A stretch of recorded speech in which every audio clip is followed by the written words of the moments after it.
Do you ever get disturbed or grossed out? Only by the eyes. So if I have to research stuff on eyes, for some reason, I don't know why, but researchers and scientists love to put the freaking pictures of them in every single article. So I have to read them like with my hand in front of the article. Okay. Because I will pass out. But there was like eyeball socket stuff in. I don't know why. Were you writing blind?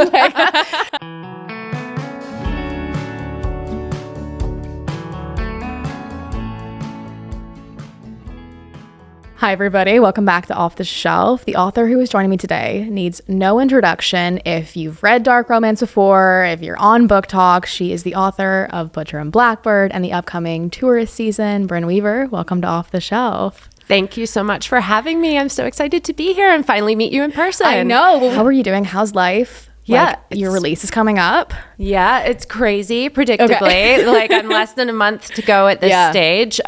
So it's always like a little bit crazy in the run up. Yeah. But I've been doing a lot of traveling and got some other like, just writing and editing and all of that actual like writing work in progress as well. So yeah. Busy. And it's only going to get busier. The book actually releases releases on September 23rd. That's right. Yeah. Oh my goodness. Okay, so like a month, less than a month now. Less than a month. We're going to get into the books. The first question I have for you though, and I stalked your Instagram a bit, but you and your friend Chuck do like the trying the hot peppers. I love this. Would you go on hot ones? Like can someone contact them to get you on? Oh yeah, I would 110%. I would go on hot ones and then I could rub it in Chuck's face until the end of time. So if somebody wants to get me on that, I am like so down. He would never ever live that down. How did this like thing start of you trying these peppers that he's putting in his garden? So it's been a couple of years actually. When I had my day job, I went in and I traveled in from Nova Scotia to for some meetings or whatever. And I traveled in, and you know how like after you're flying, sometimes you just feel like gross and your body can't regulate its temperature. Every time. Right? Every time. And so I like went straight into the office and I'm like, oh, I feel so gross and sweaty and gross. And he's like, well, I don't sweat. And I was like, what a weird thing to say. When people say that. It's such a lie. Because we went out to dinner that night and we both had the same appetizer, and it had like, they weren't even really that spicy. It was Thai chilies on it. And he was sweating profusely. And so I was taking the piss out of him, like about not being able to eat spicy foods. And then 2 years later, here we are. He's like continuously growing these spicy peppers. And we have a scenario exactly like the one that played out where I am completely unaffected and he's dying. And it's great. Have you ever been affected by something super spicy? Only when my husband Daniel made these jerk ribs once and he used like an entire bottle of sauce. And then I did eat one and then I tapped out. But he, then like the next week we watched this show. This is when we were in the UK, and it was like Come Dine With Me, where people go to each other's houses. And there was a man talking about how he uses it for his Jamaican family, and they have like 2 tablespoons. He had poured the entire bottle over the ribs, so I was dying. And like that family was like, yeah, 2 tablespoons, pretty spicy. So that's the only time though. Damn, but you love spicy foods. Yeah. You're not just doing this for like to show how spicy you can. Oh yeah, no, I really love spicy food, but I will also like add on like, I will be stone faced just to get under Chuck's skin. Right. Yeah. Are you a competitive person? Like, highly. Before you were an author, you were an archaeologist, you were a deep sea core analyst, and then to neuroscience. Walk me through that. How, did you like it? Why did you switch to an author? Yeah, I loved archaeology. It's very difficult to make a career of that unless you're going full on PhD and everything. And so I did a master's, and my focus was in forensic archaeology. So you can kind of you can work after that, but it's usually with organizations like the ICMP. So you're going to very war-torn areas. And I had friends that did that, and it was really hard on their relationships and stuff. So I was kind of like, oh, I don't really know if I actually want to do this anymore. And I had done Near Eastern and classical archaeology. So I was on a bunch of digs and really enjoyed it. But then I ended up the deep sea core thing was a random interlude of lab work.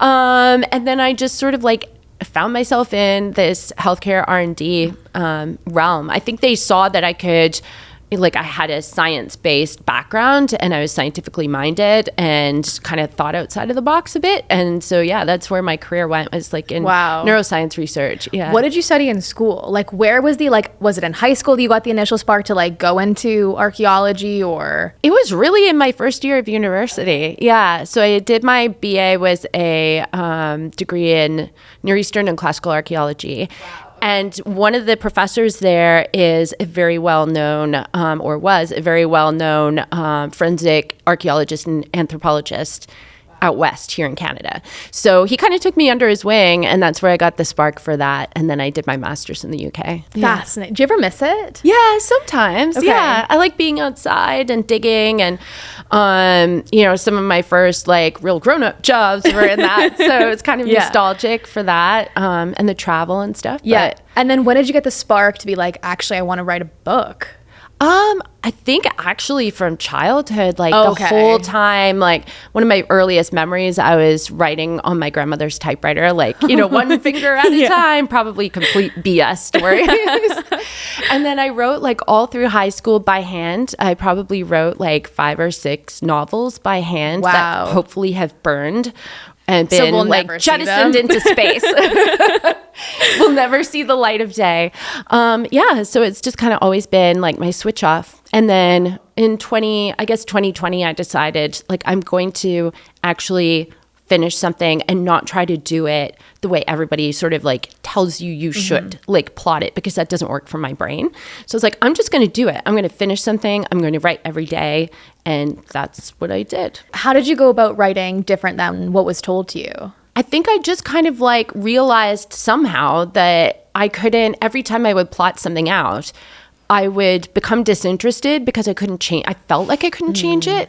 So then I was like, if that's my stopping point, I'm just going to go ahead and write it the way that makes sense for me and the way I used to do it, which was just going along with vibes, seeing the scenes, writing the scenes, and like thinking and imagining and not plotting it out. So I wasn't trying to adhere to something, and it worked. And it worked because you're here and you've written so many incredible pieces of work. So Butcher and Blackbird was the first book of yours that I read. Walk me through when you got like that spark and how you crafted this friends to lover story about 2 serial killers who fall in love. Because it's so random. Unique. It is. I have to credit TikTok and doom scrolling. Okay. So do you remember when there was a trend going around of like, these are my red flags in books and these are my green flags? Yeah. So I had seen a video that was like, these are all my red flags from someone, and it was all like dark romance stuff, like, oh, he'd touch her and die, and he hates everyone but her. And I was like, she didn't like those in books? Didn't like them at all. They were all like red flags for her, but her green flag was friends to lovers. And I remember watching that video in my kitchen of our old place in Nova Scotia and thinking, I wonder what would happen if I took all the things that she hated, took all the things that she liked, put them together in one book, what would I get? And I was already writing serial killer romances. So I'm like, did you run the idea by anybody where you were just like, I'm doing this? Yeah, basically. Wow. So almost like a little hint of spite. Like I want to write something that would challenge someone who's thinking in those kind of parameters of like, these things are bad and these things are good. Well, not bad and good, but like I don't like them, and see if I could get them to rethink that just for fun, because it felt like a lot of dark romance things were in the red category. Yeah. So you had like written books about serial killers before. Did Sloane and Rowan come easy to you? Was one of them harder to craft than the other, or like did they always have chemistry with each other? I think they always had chemistry with each other. I had to think a lot harder about Sloane. I think characters just kind of like come as I go. I see them pretty clearly, like they're almost like distinct people in my head. But I really did model her a little bit more after, like, randomly, it's going to sound so random, but like birds. Like, she's very flighty.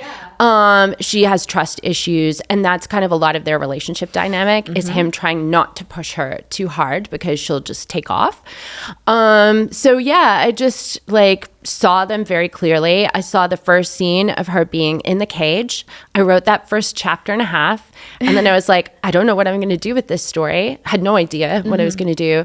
And then I got the idea. I saw very vividly them standing in Texas with this like crazy dilapidated house in the background and a chainsaw murder happening, and they've got banter at the same time. So I skipped ahead and I wrote that scene.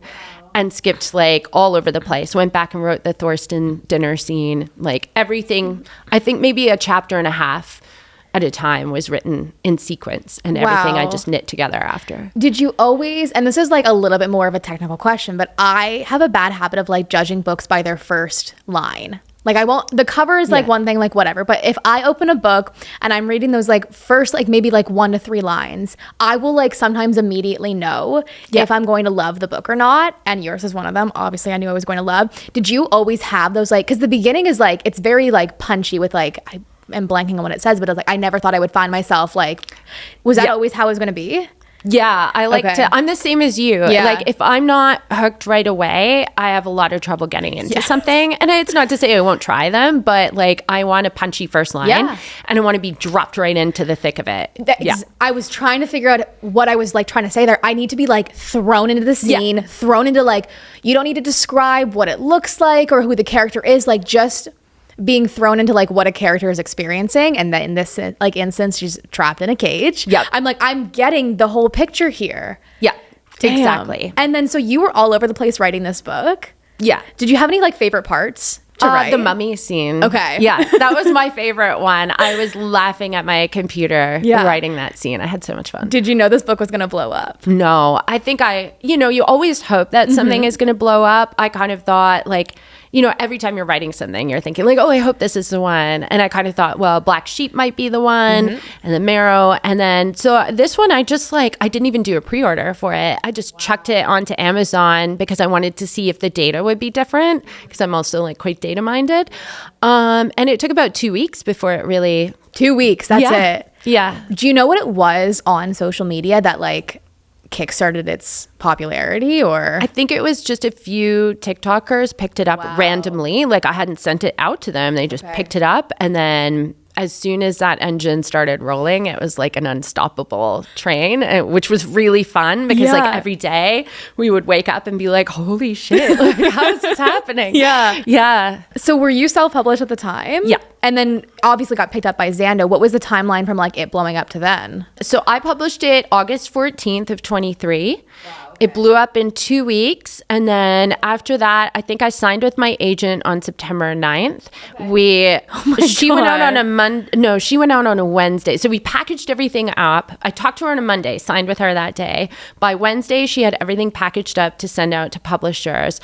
Thursday, she actually sent it out. By Friday, I had my first offer from the UK. Oh my gosh. What was going, like, were you feeling anything of like imposter syndrome, or were you like, no, like this is what's happening? Oh yeah, I think there's like an element of that wrapped up into it. And I remember like after we sold, so the UK was like a preempt deal. So we had to like immediate bang. There's like, we want it. You have 24 hours to provide a response. And then for the US, we talked to a few publishers. And again, it was Zando like preempted.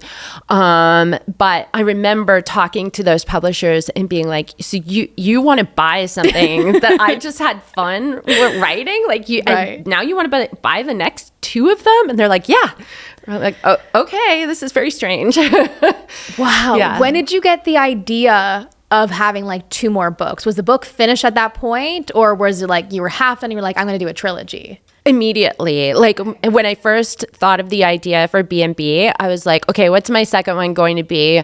Like Hate to Love. I've never done Marriage of Convenience. So it was like, I'm going to commit myself to that. And then Scythe and Sparrow was like, again, super random. Like I'm going to throw in the circus because that sounds fun, and a doctor because, doctor romance, that would be fun. So I just put it out there. And I even, when I first announced I was going to do this series, I wrote a line for, like, I'd already started writing B&B. I wrote a line for Leather and Lark, which was the one about Crawl, like where he tells her to crawl to him. And then I wrote one about that Fionn says to Rose. And I hadn't started working on this book. So then I had to like later incorporate those lines into the books. Yeah. Oh my gosh. Now I have to ask, I think we talked about the Olivia Rodrigo thing and whatever that happened. Yeah. That honestly, like some people still mention it to me. No way, really. And the story behind it, I wish it was like more exciting, because on the video, to give everyone a bit of context here, I was at a listening party, like Q&A thing with Olivia Rodrigo a year and a half ago or something. And I didn't have this idea planted in my head yet, but I knew we were going to meet her and go up to her at the end. And I was like, oh, like, I don't know what I want to do. I don't want to be like, hi, like, my name is Morgan. Like, I love your music so much. Like, let's take a photo and be done with it. So I'm in line with my friends and I was like, what can I do? And I'm like, I'm going to recommend a book. And then I was like, what book can I do? And I had recently read Butcher and Blackbird. And I was like, I don't know if it's going to be her vibe. And I went up, and you can't even hear the audio in the video, but I was like, I was the one who asked you what your favorite book was. And I was like, I have a book rec for you. And she was like, oh my God, like, what is it? And I was like, Butcher and Blackbird by Brynne Weaver. It's about two serial killers who fall in love. And I think she was a bit taken back, truthfully. But I think I also, like, she was like, what was your name again? I was like, Morgan. I was like, okay, like, maybe this was something here. And then that video went viral. Yeah, it did. Thank you for that. Again, it wasn't even like, obviously, like, I love the book. My intention behind it was just like, I just want to like say something fun, and then Xando over each other like, this is awesome. Like, it literally took social media by a storm. It really got millions of views. Probably half of those views are mine. Well, even me too, because all of my friends were like, no way you met Olivia Rodrigo. Yeah. Oh my God, insane. And you're talking to her about serial killers falling in love. I mean, it's memorable. It is. Hopefully she remembered that conversation, not just for the book, but like she'll remember you, and she'll be like, you're the one who recommends serial killers. Yeah, absolutely. Do you have like a favorite moment since all this has happened? Like, being an author at a book event, writing, like, any like memorable moments that stick out amongst all of this success? Yeah, I mean, there are a few. I think definitely like signing with my agent was like a big personal moment for me, because it was like such a milestone, right? And I was like really admired her, and like getting to work with her was like such a huge deal. And I'm not like a huge crier, but I remember going out of like talking to her and going out onto the deck, and my husband was out on the deck, and I just burst into tears like, I've got an agent. It was like a really big moment. But I think last year I went to the Sinners and Stardust event, and this woman came through the line, and she had an oxygen tank with her, and like she had this beautiful dress on, and we kind of like, they got her to the front of the line because obviously it was like hard to get around with this oxygen tank, and she was very nervous, but like very complimentary of the books and everything. I signed her books. I saw her around a few times and would say like hello to her, and she messaged me afterwards, and she said she has a terminal heart condition, and that she was reading that book or listening to the audio as she was like getting all of these very invasive and difficult and painful tests done, and she was so appreciative of having some escapism and how much it meant to her. And I was like, oh, that's like, that makes everything so worth it. Oh my gosh. Yeah, because it's true, books provide so much escapism, especially like ones that are like, truthfully, I love a dark romance because it allows me to like escape. I'm like, this is so fiction, like this would never happen. Do you find that when you're writing, like, is it a form of escape, or is it different than reading? I think it is. For me, it's like a switch off a little bit. Like, it's work, but it's also, this is my time to use imagination and to go into a different world. And, you know, that to me is like an important time. And I really love what I do in terms of like writing the books and all of that. I really, really love it.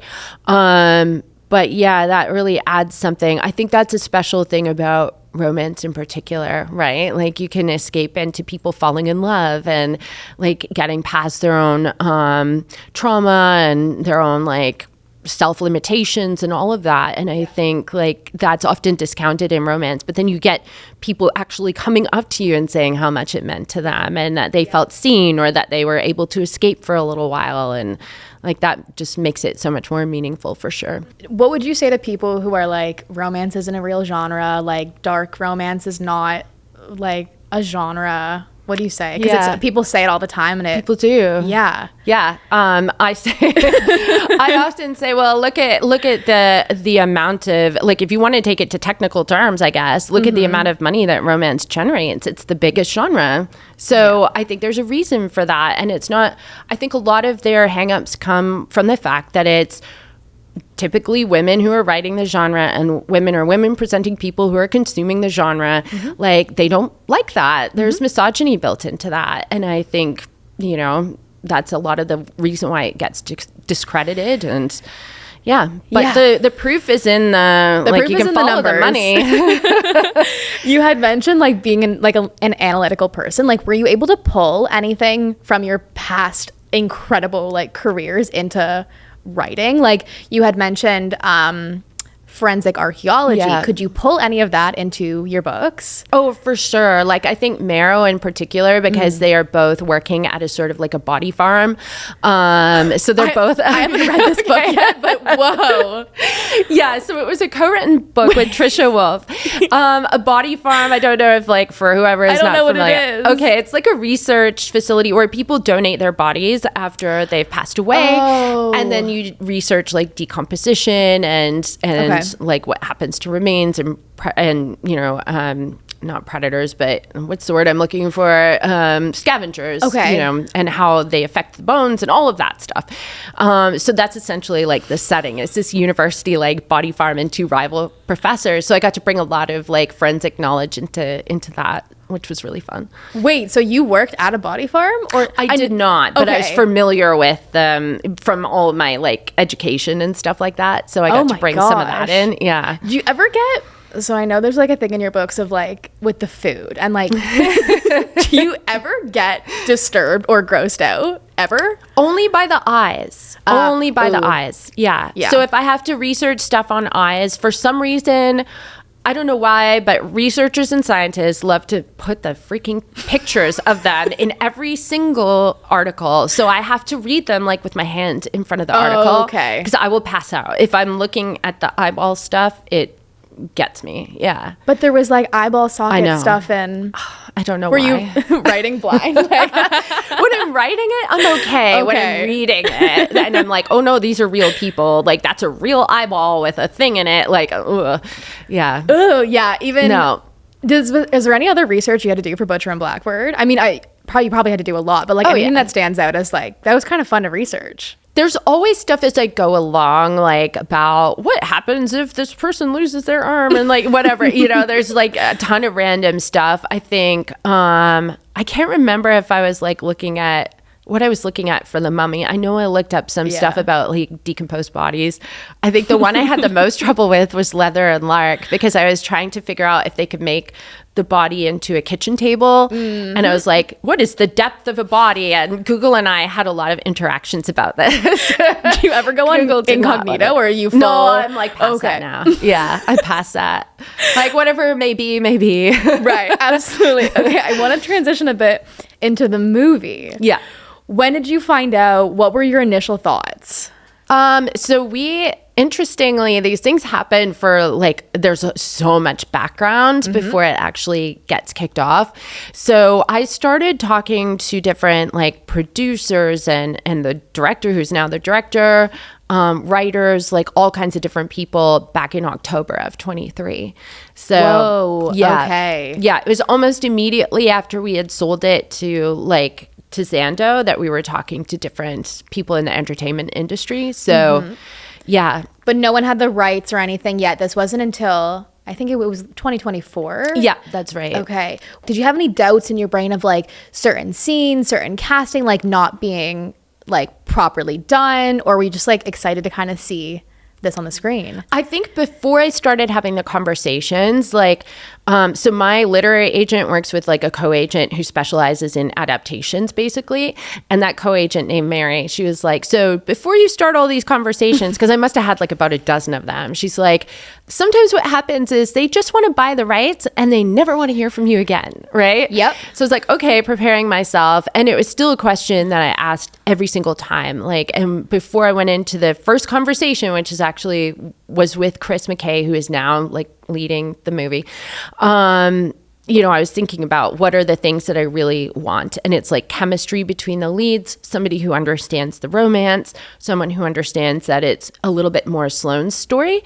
And immediately he got all of these things. And I felt like everyone that we talked to did. And we just sort of like narrowed it down to 3 main players. And we had a bit of an auction situation. But I've always felt from day one that Chris truly understood the book, and he was like really committed to representing their relationship in the way that I had envisioned it. And that was, I think, the number one thing. As long as we could get the chemistry and I could still hear them in my head when I'm reading the script, then I'm good. Like, I want to see somebody else's interpretation of it. It doesn't have to be identical to the book for me, because part of the fun for me is how someone else will see it. 100%. And I will often say that, like, a lot of people on social media are like, oh, we don't need more books being adapted. And I disagree. I love an adaptation, because for me, like, if I love the book, a good or bad adaptation is not going to sway my original opinion about the material. Like, I was a different person when I read, sometimes I read the book 5 years before the movie comes out. Like, it's not going to ruin for me. I love to see when people, like, yes, follow the source material to a certain degree, but put their own creative spin on it. Yeah. Because some lines of dialogue in the book are not going to sound the same said out loud. Sometimes we don't want to hear it. Sometimes it's going to sound cringy in real life, but in our own brains, it's cool. Yeah. And I think the thing that people have to realize as well is that directors and actors and screenwriters, they are artists too. And they are very specialized in this way, that they're taking source material, but they are also creative people, and they need to be given the liberty to make certain decisions based on the fact that it's a totally different media. So like, we have the opportunity as writers to like go into all those internal thoughts and like put all of their like internal monologue on a page. They can't do that. So we need to think of other ways to like represent it. And I need to give them like the ability to actually do their jobs. I don't want it, if it was just like, hey, we're going to take exactly the book and put it exactly in the movie, then it's just a mechanical thing. It's not an artistic thing. Yeah. So you are an executive producer on the film. Can you walk us through like what that means, what kind of role you're going to be playing on the film? Yeah. So I get to have my say in basically everything, which is great. And I might not have the final decision-making power. Like, it is really by committee, a lot of it, So when the script is revised, like, I get the script, I get to review it, I get to provide notes, but I also recognize it's not like, I don't write scripts. Like, I've never, this is the first time I've ever truly read through like a full length screenplay. So I don't know everything about what to look for, and I'm just like trying to give like, these are the vibes and the characters, like, and trying to give my thoughts and stuff. I get to have an opinion on casting, so I have already been providing like, oh, I think this person looks like they could play that person, like that character. So yeah, they want me involved like every step of the way. They want me on set when we start filming, in the editing room. Like, can you say like what part in production it's in right now? We're revising the script right now, based on everyone's notes. So we're hoping that we'll be able to go to casting soon when that's kind of like buttoned up. I know it's like, I think it's nearly finished. I actually just talked to the screenwriter the other day, and she said she was just putting like the last polish on it. So hopefully within the next month, like, we'll have, ideally, that would be the version we go to casting with. But I think that's the thing too, is like, some people don't realize, and I think having seen it now too, that it takes a long time to go through everything, because there's so many players as well that have to have the opportunity to provide their feedback. Oh my God, yeah. It's a long process. And I'm like a very like, I want to know. So I'm learning a lot about patience. Yes. Yeah. But it's also why like the news was announced last year, and now it's already in. I mean, it's a long process, but it's also like time is flying. It is. And a lot of people tell me, oh, it's really fast for this industry. It's really, really fast. I'm like, are you sure? Oh, really? Yeah. They're like, yeah, it's really going along. And I think because we already had a director attached. Right. So that helps too. So how did that work? How did he get attached? Because he was also the director of the Lego Batman movie as well, which was awesome. How did he get attached to the project? So he was given the book as part of the submission, like when my agent first went out with it, and he read it and immediately he was like, I want it. So he was the very first person I spoke to. But like, I think, I know I didn't know this, but there's like 100 different ways to do it, right? Like he wanted it, but he didn't. He would have to find financing, which is what he did, like, and very quickly. So he found some producers who would like financially back the project. There were screenwriters who, again, they would have to like go from even further back. They would have to pitch for, you know, getting a director and getting production and da-da-da. There were studios who could kind of like go out with it much more quickly. So yeah, he was just in it from the very beginning. He was like, I really want it. I really resonate with the material. And he's pulled out every stop to make it happen. Oh my God, I cannot wait. It's going to be incredible. Let's chat about tourist season. Yay. Can you give everyone a rundown? We're going to keep it spoiler free. Yeah. But can you give us all a rundown on what this book is about? Yeah. So it's about a woman who lives in a slightly creepy kind of vibe town called Cape Carnage. And she is basically making sure that tourists who come to town are behaving themselves. And if they don't, they might end up beneath her very lovely gardens. And then at the same time, and she's really protecting the town for her mentor, who is aging, who is also a serial killer, and he's struggling with dementia. And so she's like very committed to saving her town from these tourists. And along comes a tourist who is there specifically to kill her. He wants revenge over the death of his brother. So... yeah. And they end up having to work together by her force. When did the initial spark come for this book? Was it shortly after you finished the other trilogy? Like, what was going on to bring the story to life? So without any spoilers, there's a character. Right, yes. Right. It was a question that was asked of me, like, whatever happened to this person? And it never left my brain. Like, and that was from way back when I was, you know, I had finished Butcher and Blackbird. I was writing Leather and Lark. So that question really stuck with me for a long time. And I think as I was getting near to the end of Scythe and Sparrow, and I was already planning on like writing this series, like Sando had already bought the series, but I didn't 100% know what it was going to be about. Like I just knew it was small town and enemies to lovers. That's all I knew. And then I was like, I can answer that question now. I know how I can do it and who that person is going to be. Yeah. So. And it was brilliant. Thank you. Absolutely brilliant. I know you love to listen to music and like music is such an important part of your books. What were you listening to while you were writing Tourist Season? And is it like, because I know there's a whole, I've actually never seen a such in-depth playlist for any book based on the chapter, but what were you listening to while you were writing, and is it the same as the one in the book for each chapter? Yeah, it's the same as in the book, but what happens is like I start the playlist before I ever even start writing, so it's like the first thing that starts and it's the last thing to finish. I'm always like tinkering with it at the end, so all the songs are definitely songs that I listened to as I was writing, and often like by chapter. And usually what happens, like especially if it's a romantic scene, I'll have one song that really sticks out and I'll play it over and over and over until my husband is like, please stop as I'm writing that scene.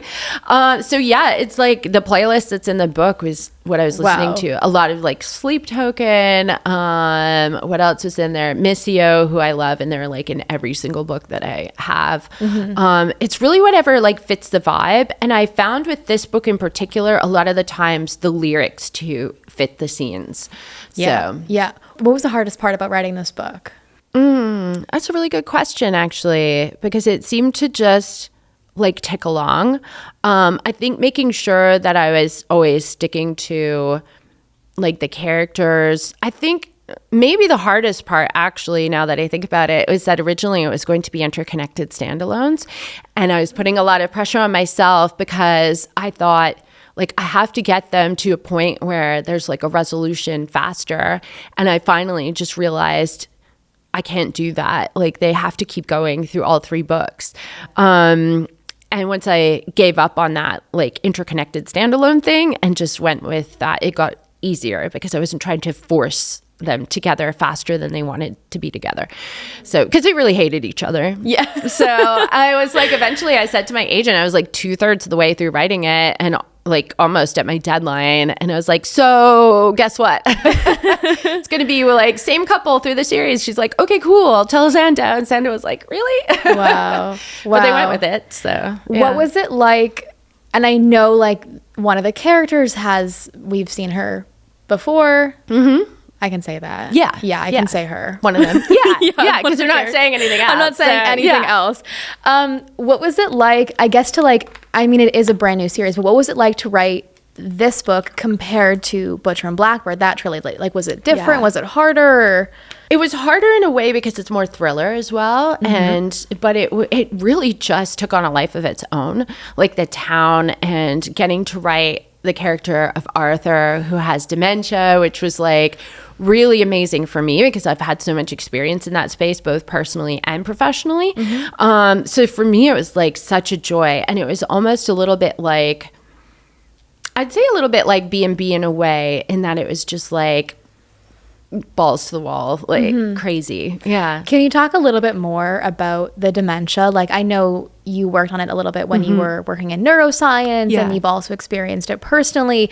What were you pulling from each one to be in the book?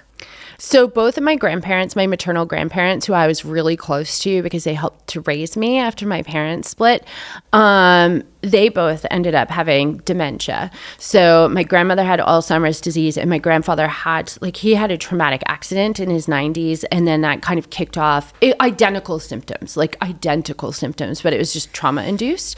So I was there, like present, especially for him because he got it first. And like played that role of a caregiver as well. So I had a lot of experience seeing it in person. My husband's grandfather also passed away from Alzheimer's disease too. And then in my work life, like I worked on clinical studies that were studying, possible medications to slow down the progression of Alzheimer's disease. So I worked on like every major one that was out there for like that period of time.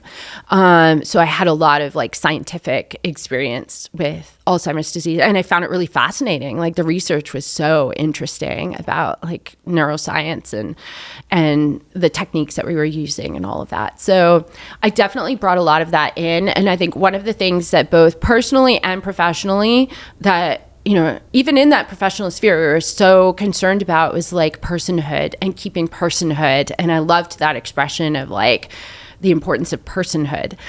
So I wanted to bring it in that like he's very smart. He's very capable. He's very funny. He's very like grumpy, and he's a curmudgeon. So he's got all these facets of his personality, but he's also got like the symptoms of his condition. So I wanted to really make him a well-rounded person and bring in like what I knew about symptoms and how you would be affected. Now, I know your characters are not all of them, but a lot of them are serial killers. Yeah. But did you bring any like personality traits of people that you knew or yourself into your book characters for tourist season? Not actively. Okay. Like they are always their own people in my head, but I think I always like there are things that I admire or notice about people, like with Arthur is a good example. I think my own grandmother was very much a curmudgeon in some ways, but very sharp, like very smart. Yeah, so I think I just bring in qualities of different people without realizing I'm doing it. But I'm not actively like, I'm going to model this person after so-and-so. Yeah. In the acknowledgments, you talk about how a portion of the royalties from the series are being donated to Alzheimer's associations, both in Canada and the US. Yeah. Was that something you always knew you wanted to do? Did it happen while writing or once you finished the book? It happened while writing, that I think even when I set out at first to write the book, like Arthur's character came pretty quickly, but when I was first like thinking about the book before I really started, he wasn't there yet. So as I was writing, I was like, I could really do that and make a difference with this book and like an actual difference to organizations that I care about, organizations that I've worked with to some degree. So I was really happy to like have that idea come up, and I love it. Thank you. And I love I want to get into the acknowledgments a little bit after we talk about the book, because it is at the end of the book. But I love reading acknowledgments from authors these days. I find it really ties the book together. This book like has layers of like dark romance and comedy and Alzheimer's. And I know you don't necessarily like plot the book. So how did this one come to be where it felt so perfectly balanced between all of those, like, I guess, pillars of the book? I don't honestly know how that happens. I don't know how that happens. Like, I have an idea of what I want the book to, like, where I want it to go. Sometimes I have an idea of where I want it to end, or I'll have an idea of where I want the series to end, or certain things that I want to have happen or scenes I want to write. But I think the essence of it and balancing out like the comedy and the darkness and the romance and the spice and all of that stuff is like practice and just thinking a lot. Like, I don't write particularly quickly, but I think because I write every single day, that helps as well. So I think it's just like experience and instinct, and I don't know where it comes from. I'm so grateful that it comes the way it does, but I don't know how sometimes. Yeah. Was the dynamic of writing the characters in these books like different than writing Sloane and Rowan? Like, did they come to you easier, harder? I think they were pretty straightforward. Like, they came, pretty straightforward.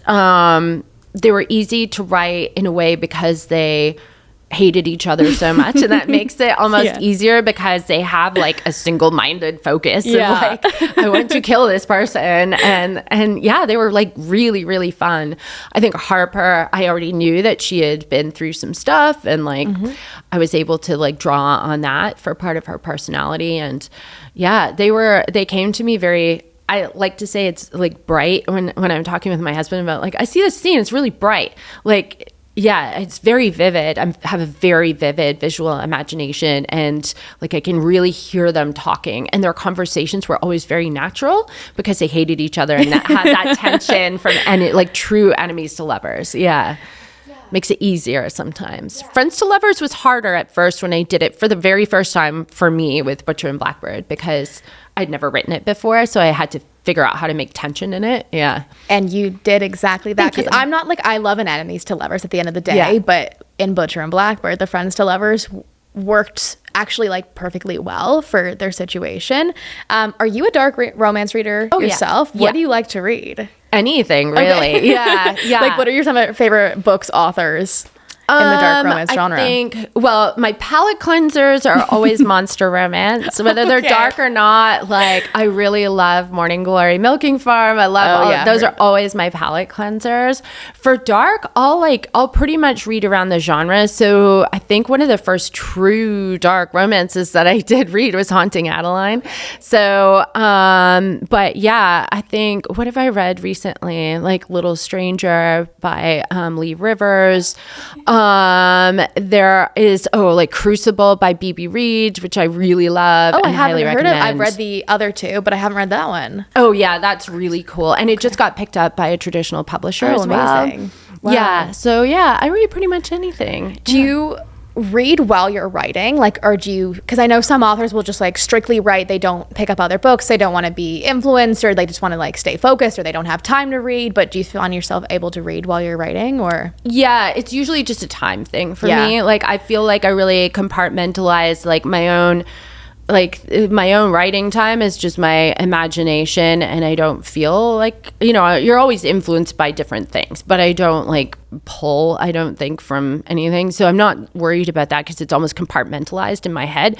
But it's really just a time thing. So I didn't have as much time as I would have liked to have read over the last while, just because of deadlines and stuff. What do you like to do when you're not reading or writing?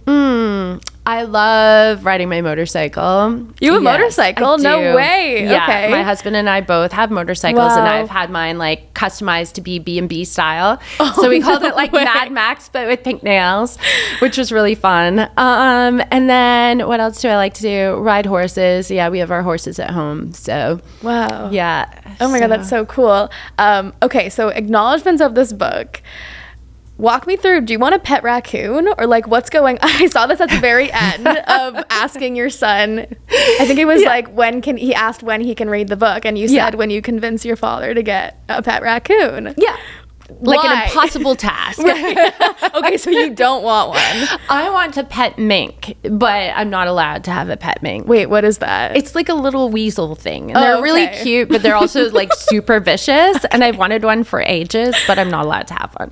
So I like Got put it. these in like totally things that I know will never happen so that my son will never be able to read the book. No, never. And Yeah, he- never. he- Never. Does your family read any of your books or?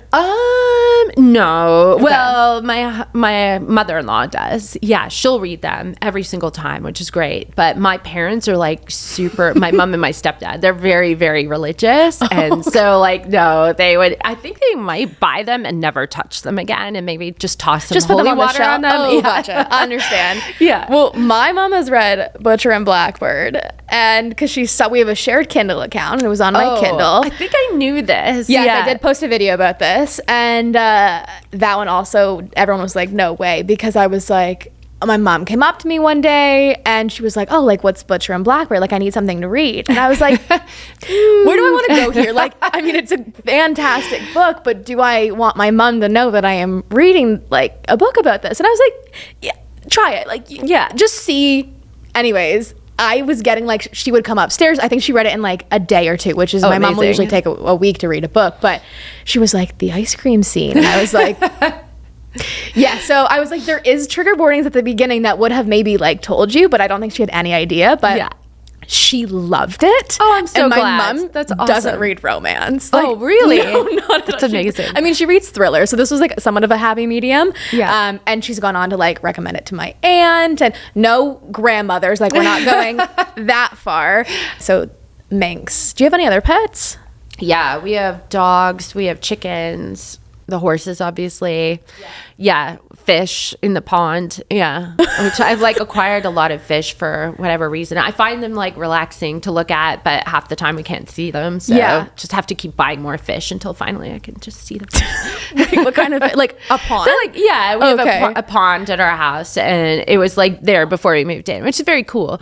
So we got koi fish, and half the time we can see them, and half the time we can't. So sometimes I'm just standing, like I'll have a really bad day or something has happened, and I'm like standing Just at the go edge look of at the them. pond, like Yeah. come on, Just decompress like a little bit. I need to see them for my serenity. Oh my gosh. Also in the acknowledgments, and this is not a spoiler, but there's like a railing scene Yes. so you and your husband were reenacting this to like try and get Yeah, it. yeah. You just, what was going on there?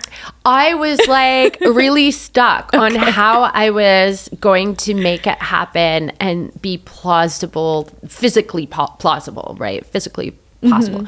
So a lot of the times, if I'm a little bit stuck on something, I'll talk to my husband about it.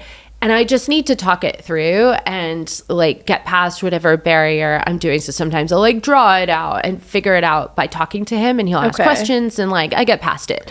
But that one, like, it was really the physical, like the physics of doing it. And so he's like, we're going to move the furniture and this is how it can happen. And we figured it out, like logistically figured it out by moving all of the furniture and pretending there was a railing and like, this has to happen, then this, and then yay, ta-da. Yeah. You also mentioned that your husband brings you snacks while you were writing. Yeah. What kind of snacks do you like to It's like eat? a charcuterie board all the time. Nice. Yeah. Okay. Yeah. Oh my God, amazing. Last question I have for you. This book is called Tourist Season, and obviously Harper is like monitoring all the tourists. Yeah. What are your top 3 places that you have been a tourist in? Oh, I love Australia. I've never been. Oh my gosh. I need to though. It's so amazing. Yeah, I loved it. Wait, Cape Carnage, is this based off of a real thing? Because there, I Googled it before and I was like, because I don't know, but it came up as Australia. Oh, really? Yeah, like off the coast of Australia, because there was like it was like Cape Carnage, like deep sea, like dangerous waters or something like that, and it came up as Australia. really? That just jogged my memory right there. You know what? but- I never even Googled it. Like, I was like, this is a cool name for a town, Cape Carnage. Oh, Yeah. really? Okay, Yeah. cool. Okay, Yeah. so Australia. Yeah, Australia is one, and I can actually answer that about what it's sort of based off of. Yeah. But Australia, Japan, I love Japan. Wow. I've been a couple of times. Really love it. Like the food, everything about it. I just, yeah, it's very cool. And then, oh, this is really hard for a third one. Probably Italy. Okay, what part of Italy? Amalfi Coast. Oh my God, yes. Isn't it beautiful? It's stunning. Yeah. So you're going on tour now. Where are you headed? Where can people see you? Where can people meet you and get your book signed and everything? So I'm going all over the place. There's going to be Maine. There's going to be Cambridge, Massachusetts. There's going to be New York City, which still has like only a few tickets left for that event. I don't even remember half the places I'm going to. Louisville. Is it in the Dallas. States? Or are you going? Yeah, just the US for now. There will be a separate, like, I'm going to go back to France, which I love going to France. Yeah. But yeah, just right now across the US. Amazing. So, yeah, I'm looking forward to it. Thank you so much. It was an honor to have you on. Thank you for and just having congratulations. me. Thank you. On Thank everything you so have much. done and everything you've written. It's so incredible. And good luck on your tour. And I hope you can have some like breathing time after and like decompress after a busy tour, because I know how just They're like intense. chaotic it can be. But yeah, thank you guys so much for listening to Off the Shelf, and we will see you next Thursday.